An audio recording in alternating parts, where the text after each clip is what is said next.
Stress അടിച്ച് മക്കളെ എന്തെങ്കിലും കഴിക്കണം. എന്തെങ്കിലും ചോക്ലേറ്റോ ഐസ്ക്രീമോ എന്തെങ്കിലും ഫ്രൈഡ് ഭക്ഷണങ്ങളോ ഒരു ബർഗറോ പിസ്സയോ എന്തെങ്കിലും ഒന്ന് കഴിക്കും. ബോഡി ആവശ്യപ്പെടുന്നു എന്തെങ്കിലും ഇത്തിരി ഹൈ കാലറി ഉള്ള ആഹാരം തരൂ. ഈ സ്ട്രെസ് അതിനേക്കാൾ വലിയ അപകടമാണ് അല്ലെങ്കിൽ എൻ്റെ ശരീരത്തിൽ ഉണ്ടാക്കുക. ഈ അൺഹെൽത്തി ആയിട്ടുള്ള ആഹാരങ്ങൾ മാറ്റിയാൽ എന്താ അവിടെ സംഭവിക്കുക? അവിടെ ഇവർക്ക് സ്ട്രെസ്സിനെ നിയന്ത്രിക്കാൻ പറ്റായിക വരും. അവിടെ അപ്പോൾ നമ്മൾ എന്താ ചെയ്യേണ്ടത്? എന്തായിരിക്കണം ഇതിനുള്ളൊരു സൊല്യൂഷൻ? നമസ്തേ, ഡോക്ടർ ജെന്നിയാണ്. നമ്മളിപ്പോൾ സ്ട്രെസ് ഈറ്റിങ്ങിനെ കുറിച്ചാണ് പറഞ്ഞുകൊണ്ടിരിക്കുന്നത്. ഇപ്പോൾ കഴിഞ്ഞ 2 സെഷൻസിലായിട്ട് ജീവനത്തിൽ ചികിത്സയ്ക്കായിട്ട് വരുന്ന പുതിയ തലമുറയിലെ കുട്ടികൾ, ഇപ്പോൾ ബോഡി വെയിറ്റ് കുറയ്ക്കാനായിട്ടോ അല്ലെങ്കിൽ ഹോർമോണൽ ചേഞ്ചും പ്രശ്നങ്ങളൊക്കെ ആയിട്ടോ, അതും അല്ലെങ്കിൽ ഇപ്പോൾ ലൈഫ് സ്റ്റൈൽ രോഗങ്ങളായിട്ടുള്ള BP തുടങ്ങിയിട്ടുള്ള പ്രശ്നങ്ങളൊക്കെ ആയിട്ടും പിള്ളേർ വരുന്നുണ്ട്. അപ്പോൾ അവരവരുടെ 20കളിലൊക്കെ ആയിരിക്കും പോയിക്കൊണ്ടിരിക്കുന്നുണ്ടാവുക, അല്ലെങ്കിൽ 30കളുടെ തുടക്കത്തിലൊക്കെ. അപ്പോൾ ഇങ്ങനെയുള്ള പല ആളുകളും നല്ല സ്ട്രെസ്സിലൂടെ കടന്നു പോകുന്നവരായിരിക്കാം. അതവരുടെ ജോലി, അവരുടെ കുടുംബം എന്നൊക്കെ പറയുന്നുണ്ടെങ്കിലും ഇതിനപ്പുറത്ത് വാസ്തവത്തിൽ ഒരു സ്ട്രെസ് അവരിലൂടെ പാരലൽ ഇങ്ങനെ റൺ ചെയ്തുകൊണ്ടിരിക്കുന്നുണ്ട്. ഇവിടെ ജീവനത്തിൽ വരുമ്പോൾ ഇവർ പറയും, ഒരു നിവൃത്തിയില്ല, സ്ട്രെസ് വന്നു കഴിഞ്ഞാൽ എന്തെങ്കിലും കഴിച്ചേ പറ്റുള്ളൂ, അല്ലെങ്കിൽ എനിക്ക് ഭ്രാന്ത് പിടിക്കും. അത് സമയം രാവിലെ രാത്രി എന്നുള്ളതൊന്നും നോക്കില്ല. ആരൊക്കെ കൂടെ ഉള്ളത്, അവർക്ക് ഇതൊക്കെ താല്പര്യമുള്ളതാണോ, ഇതൊന്നും ഞാൻ നോക്കുന്നില്ല. പക്ഷേ എനിക്ക് എന്തെങ്കിലും കഴിച്ചേ പറ്റുള്ളൂ. ഞാൻ സ്വിഗ്ഗി സൊമാറ്റോ ഒക്കെ അവരെയൊക്കെ ആശ്രയിച്ച് എന്തെങ്കിലും ആഹാരം വാങ്ങി കഴിക്കും. അത് കഴിച്ചു കഴിഞ്ഞാൽ പിന്നെ എനിക്ക് ബുദ്ധി തേടിയുള്ളൂ എന്നാണ് ഇവർ പറയുന്നത്. അപ്പോൾ അവിടെ നമ്മൾ ചിന്തിക്കേണ്ട ഒരു കാര്യമില്ലേ, എന്തപ്പം ഇതിൻ്റെയൊക്കെ ഒരു കഥ?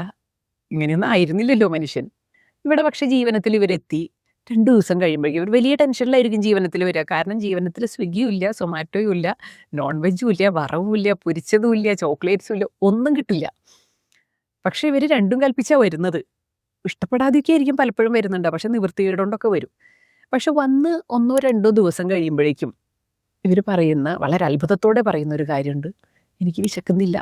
എന്താ എനിക്ക് വിശക്കാത്തത് എന്ന് വളരെ അതിശയത്തോടു കൂടി ചോദിക്കും. ഇവിടെ ഇത് നിത്യേന നടക്കുന്ന ഒരു സംഭവമാണ്. എന്താ എൻ്റെ വിശപ്പ് നഷ്ടപ്പെട്ടോ, എനിക്കിനി വിശക്കില്ലേ, ഇങ്ങനെ പല രീതിയിൽ ഇവർ ചോദിക്കും. പക്ഷേ എന്തായിരിക്കും ഇതിൻ്റെ കാരണം? ഇത്രയും കാലം, ഇത്രയും വർഷം നിരന്തരമായിട്ടുണ്ടായ ഈ ഒരു സ്ട്രെസ് ഈറ്റിംഗ്, അല്ലെങ്കിൽ ഇങ്ങനെ ഓവർ ഈറ്റിംഗ്, ക്രേവിങ്, ഈ സംഭവങ്ങളൊക്കെ ഇങ്ങനെ 1-2 ദിവസം കൊണ്ടൊക്കെ ഇപ്പോൾ ഒരു പ്രകൃതി ചികിത്സ ആശുപത്രിയിൽ എത്തിയിട്ടേ ഉള്ളൂ. ഇവിടെ ഒരു മരുന്നും ഇല്ല, മന്ത്രവും ഇല്ല, ചികിത്സയും ഇല്ല, ഒന്നുമില്ല. ഇതൊന്നും ഇല്ലാതെ തന്നെ എങ്ങനെയാണ് ഈ ഓവർ ഈറ്റിംഗ് പ്രശ്നങ്ങളൊക്കെ പെട്ടെന്ന് അങ്ങോട്ട് സ്റ്റോപ്പ് ആവുന്നത്? 2 ദിവസം കൊണ്ട് എത്രയോ വർഷങ്ങൾ പഴക്കമുള്ള സ്ട്രെസ്സൊന്നും ഇല്ലാതെയാക്കി കളയാനുള്ള മാജിക് ഒന്നും ഇവിടെ ഇല്ല. പക്ഷേ വിശപ്പില്ല, അമിത വിശപ്പില്ല. നോർമലായിട്ട് ഓരോ സമയത്തും ഇവിടുന്ന് കൊടുത്തുകൊണ്ടിരിക്കുന്ന ആഹാരങ്ങൾ കഴിക്കുന്നു. ഇനി അതിൽ കൂടുതൽ വേണമെങ്കിൽ അവർക്ക് ആവശ്യപ്പെടാം, പക്ഷെ ആരും ആവശ്യപ്പെടുന്നില്ല. ഇടയിലൊക്കെ വേണമെങ്കിൽ വാങ്ങിക്കഴിക്കാം, ആരും വാങ്ങിക്കഴിക്കുന്നില്ല. എന്തായിരിക്കും ഇവിടെ സംഭവിക്കുന്നത്? അവിടെ സ്ട്രെസ് ഈറ്റിംഗ് യഥാർത്ഥത്തിൽ എങ്ങനെയാണ് ഹാൻഡിൽ ചെയ്യേണ്ടത് എന്നുള്ളതിൻ്റെ ഉത്തരത്തിലേക്കാണ് വരുന്നത്. നമ്മൾ ഓരോ ക്ലാസ്സുകളിലും ഓരോ വീഡിയോകളിലും ഈ സ്ട്രെസ് ഈറ്റിങ്ങിനെ കുറിച്ചിട്ട് പറയുമ്പോൾ പല പല ടെക്നിക്കുകളൊക്കെ പറഞ്ഞു, ഈ സ്ട്രെസ് ഈറ്റിങ്ങിൽ നിന്നും നമ്മളെ പതുക്കെ പതുക്കെ രക്ഷിച്ചു കൊണ്ടുവരാനായിട്ടുള്ളത്. ഇപ്പോൾ ഉള്ള സ്ട്രെസ്സിൽ നിന്നും രക്ഷ നേടാൻ, അല്ലെങ്കിൽ ഇപ്പോൾ നമുക്കൊരു ഭയങ്കര ക്രേവിങ് വന്നിരിക്കുകയാണ്, അതിൽ നിന്നും രക്ഷപ്പെടാനുള്ള വഴികൾ, അതൊക്കെയാണ് മുൻപത്തെ വീഡിയോകളിൽ പറഞ്ഞത്. ഇന്ന് പറയുന്നത് അതല്ല. ജീവനത്തിലുള്ളത് താൽക്കാലികമായിട്ടുള്ള സൊല്യൂഷനുകളിലേക്കൊന്നും ഒരിക്കലും ജീവനം നോക്കുന്നതേ ഇല്ല. അവിടെ ഒരു പെർമനൻ്റ് ആയിട്ടുള്ള സൊല്യൂഷനുകൾ എന്തെങ്കിലും ചാൻസ് ഉണ്ടോ?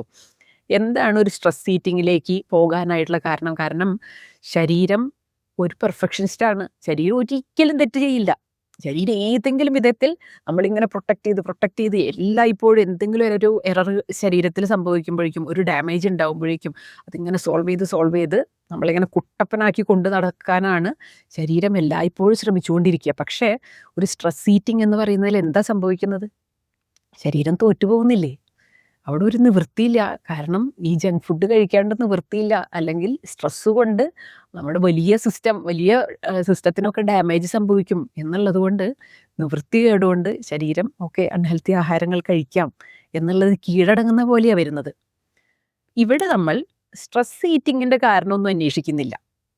ജീവനത്തിൽ ഒരിക്കലും ഇപ്പോഴത്തെ ലൈഫ് സ്റ്റൈൽ എന്താണ്, അതുകൊണ്ടാണോ ഈ രോഗം ഉണ്ടായി, ഇതൊന്നും അന്വേഷിക്കുന്നില്ല. കാരണം അൺഹെൽത്തി ആയിട്ടുള്ള ഒരു ലൈഫ് സ്റ്റൈൽ ഒരാൾ അഡാപ്റ്റ് ചെയ്യുന്നത് ഒരു ദിവസം കൊണ്ടല്ല, ഒരു മാസം കൊണ്ടോ ഒരു വർഷം കൊണ്ടോ അല്ല. ദീർഘകാലമായിട്ട് എങ്ങനെയോ അവർ ഈ ഒരു അനാരോഗ്യകരമായിട്ടുള്ളൊരു രീതിയിലേക്ക് വഴുതി വീണിരിക്കുകയാണ്. അതൊരിക്കലും ഒരാളുടെയും സ്വന്തം താല്പര്യപ്രകാരമായിരിക്കില്ല. ഓരോരുത്തർക്കും ശരിയും തെറ്റും തിരിച്ചറിയാം. അതിനുള്ളൊരു കഴിവ് പ്രകൃതി എല്ലാവർക്കും നൽകിയിട്ടുണ്ട്. ഇങ്ങനെ ഒരു കഴിവ് ഉണ്ടായിരിക്കെ തന്നെ വളരെ അനാരോഗ്യകരമായിട്ടുള്ള ഒരു പാത്തിലേക്ക് ഒരാൾ സ്ലിപ്പായി പോയിട്ടുണ്ടെങ്കിൽ അതിന് പുറകിൽ വളരെ സോളിഡ് ആയിട്ടുള്ള കാരണങ്ങളുണ്ട്. അതൊരു പക്ഷേ ഓരോ വ്യക്തികൾക്കും അറിയണമെന്നില്ല എന്ന് മാത്രം. ഇപ്പം ഇവിടെ ജീവനത്തിൽ എന്താ ചെയ്യാന്ന് വെച്ചാൽ, ഇവിടെ സ്ട്രെസ് ഈറ്റിങ്ങിനെ കുറിച്ചിട്ടോ അല്ലെങ്കിൽ ഇതുപോലെയുള്ള ആഹാരങ്ങൾ വളരെ അൺഹെൽത്തിയാണ് അങ്ങനെയുള്ള ബോധവൽക്കരണം ഒന്നും ഒരിക്കലും ജീവനത്തിൽ നടക്കുന്നില്ല. ജീവനത്തിൽ ആരോഗ്യത്തെക്കുറിച്ച് മാത്രമേ പറയുള്ളൂ. പിന്നെ ഈ ഒരു പ്രത്യേക കേസിൽ സ്ട്രെസ് ഈറ്റിംഗ് എന്ന് പറയുന്നത് കുറേയധികം രോഗങ്ങൾ ഉണ്ടാക്കിയ ഒരു വ്യക്തിയുടെ കേസിലാണെങ്കിൽ അയാളുടെ സ്ട്രെസ് ഈറ്റിങ്ങിനെ കുറിച്ച് ഡിസ്കസ് ചെയ്യില്ലെങ്കിലും സ്ട്രെസ്സിനെ കുറിച്ച് സംസാരിക്കും. എന്തൊക്കെയാണ് ടെൻഷനുകൾ, ഈ ടെൻഷനുകളെ കുറിച്ച് എല്ലാം സംസാരിച്ച് ടെൻഷൻസിനെ എല്ലാം പുറത്തേക്ക് എടുക്കും. സാധാരണ ടെൻഷൻസിൽ നിന്നും ഒഴിഞ്ഞു മാറി ഓടിപ്പോവുക എന്നുള്ളതാണ് സാധാരണ നമ്മൾ ചെയ്യുന്നത്. കാരണം ഒരാൾക്ക് അയാളുടെ ടെൻഷൻ മറക്കാൻ ശ്രമിക്കുക എന്നുള്ളതിനാണ് കൂടുതൽ പ്രാധാന്യം നൽകുക. അല്ലാതെ സ്ട്രെസ്സിനെയൊക്കെ വീണ്ടും ഓർത്തെടുക്കൂ എന്നൊരാൾ സാധാരണ പറയില്ല, അല്ലെങ്കിൽ അതിനുവേണ്ടി ശ്രമിക്കാൻ ഒരാൾക്ക് ധൈര്യം വരില്ല. പക്ഷെ ഇവിടെ അങ്ങനെയല്ല. ഇവിടെ ഒരു സ്ട്രെസ് ഉണ്ട് ഒരാൾക്ക് എന്ന് കണ്ടു കഴിഞ്ഞാൽ ഇവിടെയുള്ള ജീവനത്തിലുള്ള ഡോക്ടേഴ്സ് ആയിക്കോട്ടെ, സൈക്കോളജിസ്റ്റ് ആയിക്കോട്ടെ, ആ സ്ട്രെസ്സിനെ കുറിച്ച് മാത്രമായിരിക്കും പിന്നെ ഇവരോട് പറയുന്നത്, അല്ലെങ്കിൽ ഇവരെ കൊണ്ട് പറയിപ്പിക്കുക.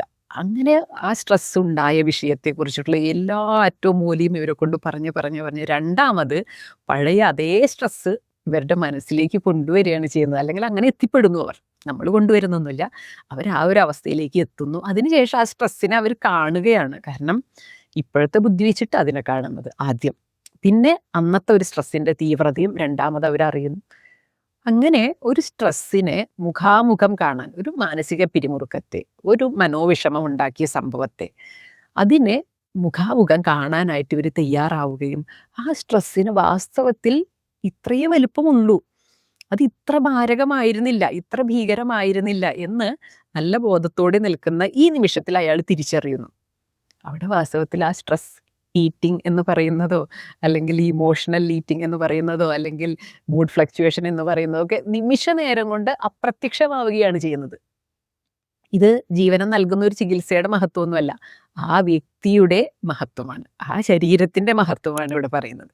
കാരണം ശരീരത്തിന് ഇത്രയും മതിയായിരുന്നു ഈ പ്രശ്നത്തെ, ഇതാണ് നിന്റെ പ്രശ്നം എന്നുള്ളതൊന്ന് പുറത്തേക്ക് എടുത്ത് രണ്ടാമതൊന്ന് കാണാൻ. ഇപ്പോൾ ഒരു മുള്ളു കാലിൽ തറച്ചു കഴിഞ്ഞാൽ അത് അന്വേഷിച്ച് എവിടെയാണ് ഈ മുള്ളിരിക്കുന്നത് എന്ന് കണ്ടെത്താനായിട്ട് പറ്റണ്ടേ?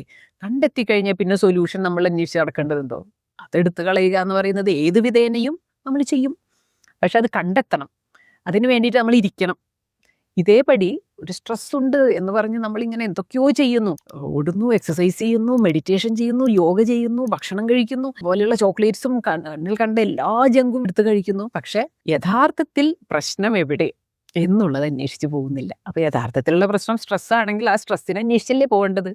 അതിനന്വേഷിച്ച് അതുമായിട്ടൊന്ന് ഒരു മേശയ്ക്കപ്പുറം ഇരുന്നിട്ട് നമ്മൾ സംസാരിക്കുന്ന പോലെ നമ്മുടെ സ്ട്രെസ്സിനെ മുന്നിൽ വെച്ചുകൊണ്ട് ഇതാണ് സംഭവം അല്ലേ എന്ന തരത്തിൽ കാണാനായിട്ടുള്ളൊരു അവസരം ഓരോരുത്തർക്കും ഒരുക്കി കൊടുക്കുകയാണ് ജീവനത്തിൽ. വാസ്തവത്തിൽ ഇങ്ങനെയാണ് ഇപ്പോൾ പല റിവ്യൂ വീഡിയോകളിലും ആളുകൾ പറയുന്നത് കേട്ടിട്ടുണ്ടാവും, എൻ്റെ എല്ലാ സ്ട്രെസ്സും ഞാൻ ജീവനത്തിൽ ഇവിടെ ഉപേക്ഷിച്ചിട്ടാണ് പോകുന്നതെന്ന്. ഉപേക്ഷിച്ച് പോകുക എന്ന് പറയുന്നത് ഇതാണ്. അതിനെ പുറത്തേക്ക് എടുത്തു വെച്ച് കണ്ടപ്പോൾ ഓരോരുത്തരും തിരിച്ചറിയുന്നത് ഇത്രയേ ഉള്ളൂ.